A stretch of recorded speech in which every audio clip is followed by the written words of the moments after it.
Assalamualaikum warahmatullahi wabarakatuh. Selamat pagi anak-anak. Bagaimana kabar kalian hari ini? Ustazah berharap kalian dalam keadaan sehat walafiat. Oke anak-anak, hari ini kita akan belajar tema 1, subtema 4, pembelajaran 1, 2, dan 3. Silakan disimak ya. Kamu sudah mengetahui cara perkembangbiakan dan daur hidup hewan pada pembelajaran sebelumnya. Perhatikan gambar berikut, kemudian bacalah dengan nyaring teks di bawah ini. Pertumbuhan tanaman. Tanaman sama dengan makhluk hidup lainnya yang mengalami pertumbuhan. Tanaman pun memiliki daur hidup dan cara berbeda dalam perkembangbiakan. Ada tanaman yang mengalami perkembangbiakan secara alami, ada juga tanaman yang mengalami perkembangbiakan secara buatan.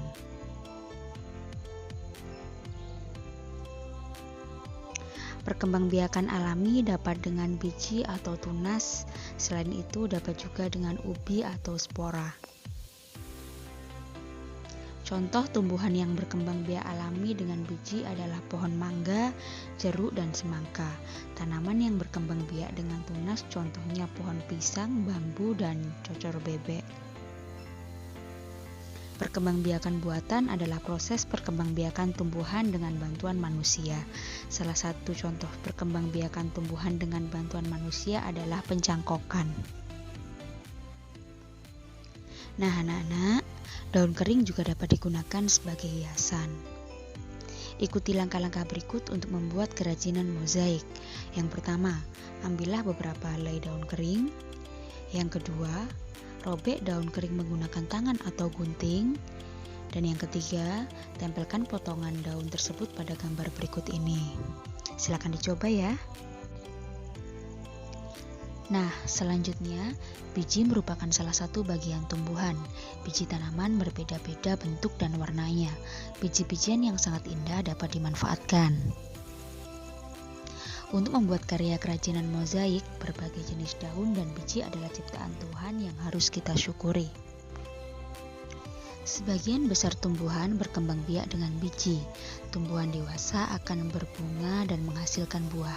Di dalam buah terdapat biji. Biji berkembang biak menjadi tanaman baru. Tanaman baru tumbuh menjadi dewasa dan berbuah. Perputaran tahapan perkembangan tersebut berbentuk sebuah siklus dan daur hidup. Perhatikan gambar bagian-bagian biji di bawah ini. Yang pertama adalah embrio sebagai calon tumbuhan baru, kemudian ada kotiledon sebagai sumber makanan untuk calon tumbuhan baru, dan selimut biji yang berguna untuk melindungi biji. Amati gambar berikut. Gambar yang menunjukkan daur hidup tanaman semangka. Lengkapi bagan daur berikut dengan gambar yang sesuai.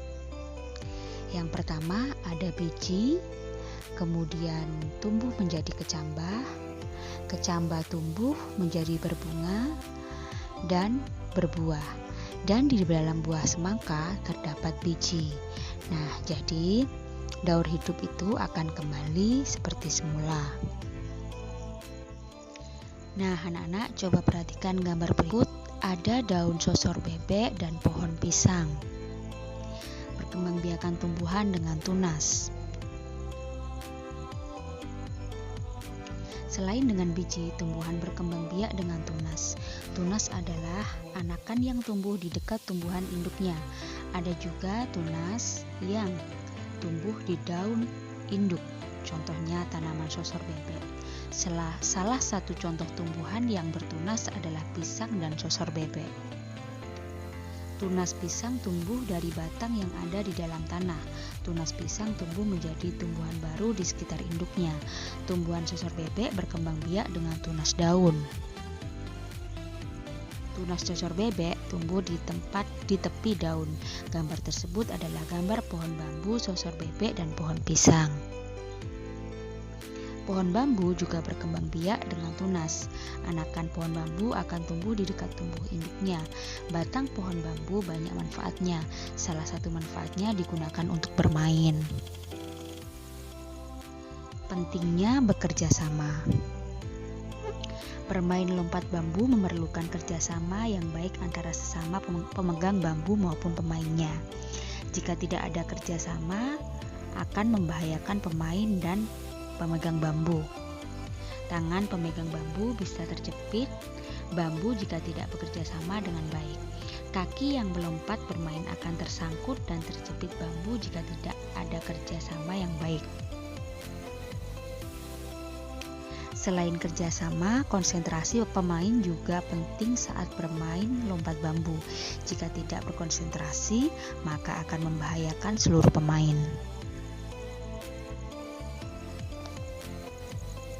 Apakah kamu bekerja sama dengan teman saat bermain lompat bambu? Ya, salah satu hal yang perlu diperhatikan agar bermain dapat berjalan dengan baik adalah kerja sama. Yang kedua, bagaimana cara kamu bekerja sama?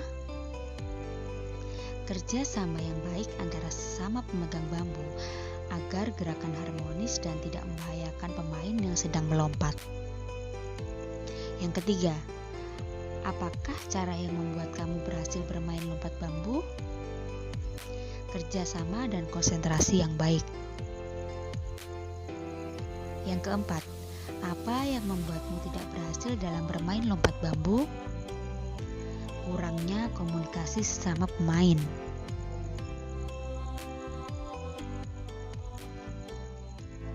Selanjutnya, bunga adalah bagian dari tumbuhan. Bunga diperlukan dalam proses perkembangbiakan sebagai tumbuhan. Ada banyak jenis bunga yang ada di sekitar kita. Berikut ini adalah bunga kebanggaan Indonesia. Bacalah dengan nyaring. Bunga nasional Indonesia. Beberapa negara memiliki bunga nasional. Bunga nasional adalah bunga yang mewakili karakteristik sebuah bangsa dan negara. Misalnya, bunga tulip dikenal sebagai bunga negara Belanda. Mawar lebih dikenal sebagai bunga negara Inggris. Indonesia memiliki 3 bunga nasional. Sebutan lain untuk bunga di Indonesia adalah puspa. Bunga melati putih disebut dengan puspa bangsa, bunga anggrek bulan disebut dengan puspa pesona, dan bunga Rafflesia arnoldi disebut dengan puspa langka. Nah, cukup sekian video dari Ustadzah. Semoga apa yang Ustadzah sampaikan ini bermanfaat untuk anak-anak semuanya. Ustadzah akhiri, wassalamualaikum warahmatullahi wabarakatuh.